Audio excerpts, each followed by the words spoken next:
그래서 월 매출이 이제 2억 정도 되면은 한 15% 정도 남는다고 보면 될 것 같습니다. 이 정도. 네, 그 정도 하고 있습니다. 4,500원짜리를 갖고 와서 셀러가 16,340원에 판매를 하고 있는데 4배의 판매를 하고 있는 거거든요. 저 판매하는 경쟁자보다 적어도 2, 3,000원을 싸게 갖고 갈 수 있기 때문에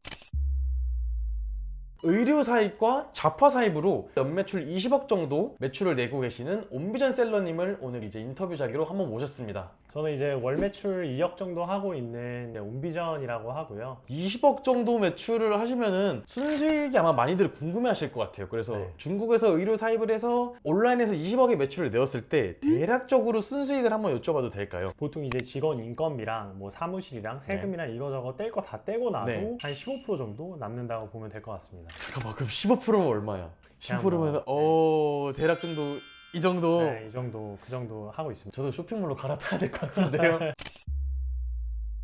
그러면 왜 1688을 선택하셨는지에 대해서도 간단하게 말씀을 해주시면 좋을 것 같아요. 신상마켓으로 동대문 거를 한번 이제 가져온 분들은 이제 아실 거예요. 왜냐하면 경쟁이 일단은 엄청 치열하고, 그렇죠. 왜냐면 너도 나도 다 신상마켓에서 보고 있고, 네. 이제 여기서 이제 제품 하나가 터졌다 그러면 이제 다른 셀러들이 엄청 빠르게 따라가거든요. 마진도 사실은 네. 많이 볼 수가 없고, 네. 마진도 진짜 박하고, 동대문 네. 거 같은 경우에는 가져가서 뭐 2,000원 뛰기 3,000원 뛰기 하다 보니까 이거 해가지고 하는 게 맞나 이런 생각이 많이 그쵸. 들어서, 그 다음에 내가 잘 팔다가도 품절이 되는 경우가 많아요. 상품이 보통 아무래도 오래 잘 팔면 그게 리뷰가 쌓이고 하면은 내년에도 되게 잘 팔 수가 있거든요. 그렇죠. 네. 동대문 상품 같은 경우에는 한 해 하고 끝나는 경우도 많고 품절되는 경우도 많아서 이제 나만의 상품을 쌓아 나간다는 느낌이 없었달까? 그게 되게 네. 아쉬움이 컸었죠. 그러는 와중에 이제 1688 중국 사입을 좀 알아봐야겠다. 네. 마진도 많이 가져갈 수 있고, 마진도 많이 가져가는데 게다가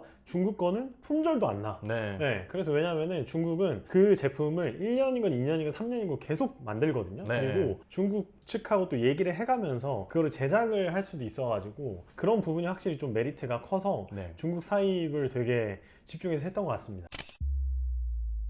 저희는 이제 효자 상품이라고 얘기를 하죠. 효자 상품. 그 효자 상품을 찾아나가는 어떤 그런 꿀팁이나 어떤 그런 방법들이 있을까? 아, 이거 진짜 많은 셀러들이 궁금해 하실 것 같은 내용이긴 하거든요. 저도 처음에 어떻게 잘 팔리는 상품을 찾을 수 있을까, 네. 이 고민을 진짜 많이 했었고, 근데 제일 많이 하시는 실수가 자기 감대로 소싱하는 것 같아요. 그렇죠. 네, 그냥 내 눈에 예뻐서, 맞아.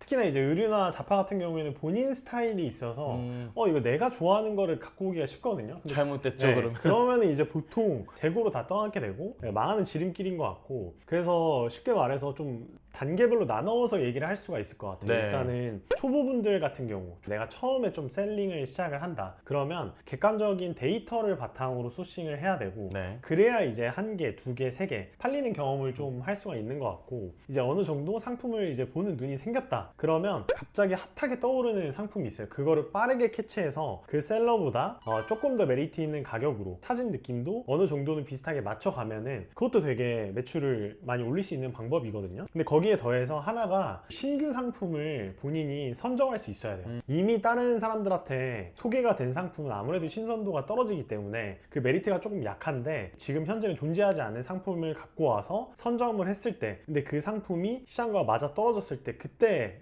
확 또 매출이 터질 수가 있습니다. 그러면은 쉽게 정리하면은 이제 막 시작하신 초보분들은 이제 그런 판매량이나 어떤 이런 검색 키워드들에 대한 그런 데이터를 보면서 이제 내가 어떤 상품을 팔아야 될지를 학습할 수가 있겠고, 맞습니다. 그럼 이제 중수나 고수분들은 이제 어떤 그런 시장을 선점하거나 이미 유행하는 시장에 올라타서 내가 이 제품보다 더 좋게 기획을 하거나 아니면 더 싸게 가져오거나 이런 거에 대해서 이제 기획이 필요하다는 말씀이시네요. 맞습니다. 자, 그러면 간단하게 어떤 식으로 하는지 살짝 좀 저희한테 한번 보여주실 수 있으신가요? 네. 한번 보여드리겠습니다. 우선 그 초보분들 기준에서 할 수 있는 거를 먼저 설명을 드리면, 네. 그 네이버 데이터 랩에 일단 들어오시면 됩니다. 네이버 데이터 랩을 검색을 하신 다음에 여기 네이버 데이터 랩에서 그 쇼핑 인사이트에 들어오셔서, 지금이 이제 7월 초니까 이제 예를 들어서 작년 이제 패션 잡화로 한번 해볼게요. 처음에 이제 잡화가 시작하기에 부담이 없으니까. 그럼 기간을 설정할 때 지금 26년이니까 작년 데이터를 봐보는 거예요. 아직 7월 이제 중순부터 8월까지 안 왔잖아요. 그럼 25년 7월 1일부터 이제 25년 8월, 보통 여름이 이제 8월 말까지 여름이니까 이렇게 세팅을 해보는 거예요. 이렇게 세팅을 하고 그 다음에 내가 판매하는 플랫폼이 보통 뭐 에이블이다 그러면 10대, 20대, 30대가 주로 많으니까 이렇게 설정을 해두고 조회하기를 합니다. 그러면 여기 패션 자파에서 조금 더 뾰족하게 한번 들어가 볼까요? 보통 모자 같은 거가 되게 괜찮거든요. 그러면 모자로 선택을 해두고 이 상태에서 조회하기를 클릭을 해주면 이렇게 어떻게 보면 객관적인 이 검색어 데이터 지표가 나오는 거예요. 그러면 내가 여기서 쭉 보면서 이 선캡 한번 봐볼까요? 지금 이제 날씨가 더워졌으니까 이 선캡을 네. 이제 에이블리 마켓에 들어와서 선캡이라는 키워드를 확인했으니까 여기서 이제 선캡 키워드를 검색을 해보는 거예요. 여기에서 이제 요 정렬을 인기 순으로 정렬을 해봅니다. 이 인기 순으로 정렬하는 이유는 이 키워드에 대한 객관적인 판매량 데이터를 정해주는 거예요. 그리고 요즘 핫하게 떠오르는 상품들을 볼 수가 있는 지표거든요. 네. 그럼 예를 들어서 이 제품 하나 봐볼게요. 지금 이 셀러가 16,340원에 판매를 하고 있는데 이거를 이제 타오바오 이미지 검색을 통해서 한 번에 찾을 수가 있어요.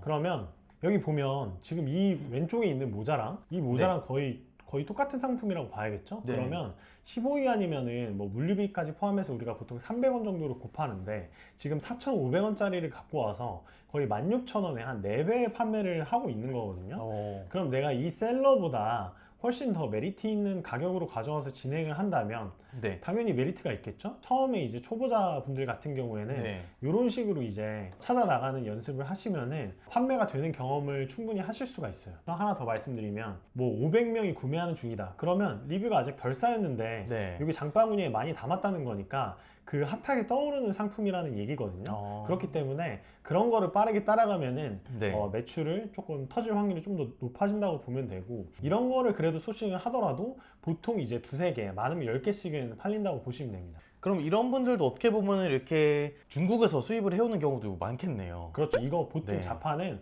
다 중국 사입이라고 보면 됩니다. 그리고 네. 가격적으로 봤을 때 중국 사입을 해야 저 가격으로 이제 조금 더 메리트 있게 진행이 가능하고요. 근데 이런 거 모르시는 분들은 그냥 그쵸. 동대문에서 가져오는 경우도 진짜 많거든요. 네. 근데 확실히 1688에서 중국 사입으로 가져오면은 가격적인 메리트를 저 판매하는 경쟁자보다 적어도 2-3천 원을 싸게 갖고 갈 수 있기 때문에 네. 왜냐하면 에이블리라는 플랫폼 자체가 그 몰에 충성도 있는 고객들이 구매를 한다기보다는 이렇게 키워드 기반, 데이터 기반으로 보통 소비자들이 구매를 하니까 네. 거기에 따라서 사실은 가격 전략으로 조금 더 가져가는 게 훨씬 내가 더 팔릴 수 있는 그런 메리트 있는 상품을 가져갈 수 있는 전략이 된다. 제가 실제로 진짜 하는 방법이고요. 네, 네. 그 다음에 한 가지 더 말씀드리면 이거는 이제 초보분들이 처음에 나 판매 한 번도 안 해봤어. 네, 네. 그리고 자꾸 내 감대로 소싱해 하시는 분들이 적용할 수 있는 방법이고 이거는 진짜 약간 아마 모르시는 분들이 많을 텐데 제가 하나만 더 풀어드리면 네.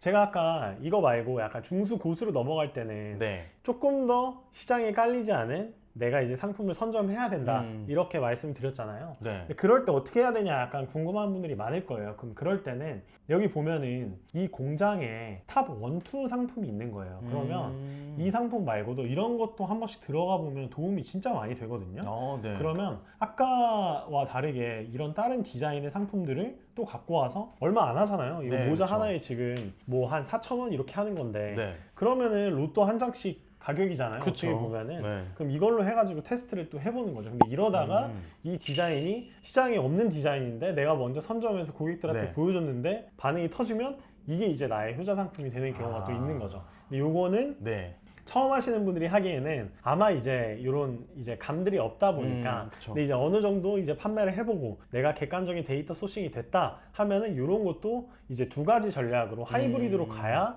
내가 이제 억대 매출하는 셀러로 갈 수 있는 그런 길이라고 생각하시면 될 것 같습니다. 진짜 엄청난 네. 꿀팁이네요.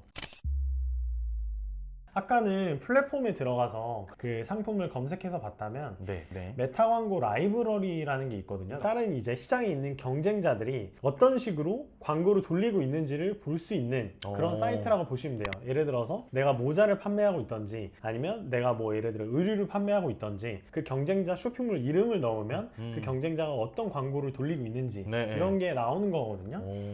그러면 예를 들어서 여기다가 그 네이버 데이터랩에서 검색했던 선캡을 한번 이쪽에 검색을 해볼게요. 이제 썬캡으로 판매를 하고 있는 경쟁자들이 쭉 나오는 거거든요. 판매자들이 네. 쭉 나오는 건데 이런 것들이 어떤 식으로 판매를 하고 있는지, 어떤 제품이 잘 팔리는지를 네. 이런 쪽에서 볼 수 있는 거죠.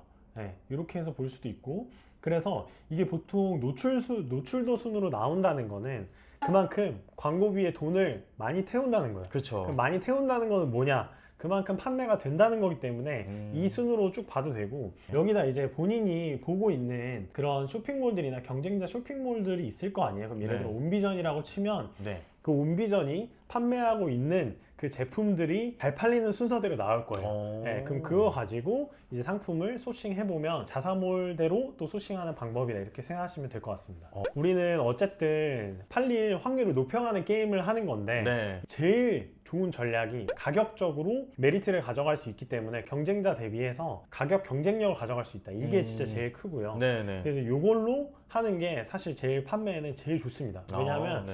보통 에이블리나 쿠팡이나 이 플랫폼 특성상 소비자들이 가격 비교를 진짜 많이 해요. 그렇죠. 가격 네. 비교를 많이 하기 때문에 중국 사입으로 해야 딱 이제 플랫폼에 맞는 그 가격 경쟁력을 갖출 수가 있게 되는 거죠. 근데 거기다가 예를 들어서 네. 내가 사진 차별화나 상세 페이지 차별화까지 가져갈 수 있다. 그러면 이제 완전 더 베스트. 결국 지금 말씀해주신 네. 어떤 그런 소싱 공식들이 감으로 하는 건 거의 없네요. 아예 없네요. 감으로 하는 거 없습니다. 네, 감으로 소싱은 하다가는- 절대로 감으로 하는 게 아니라는 점 오늘 또 한번 배우고 가는 것 같습니다. 네, 무조건 객관적인 좀 데이터이 네. 나와 있는 그거 가지고 소싱을 해야 잘 팔릴 확률이 높다고 생각하시면 될 것 같습니다.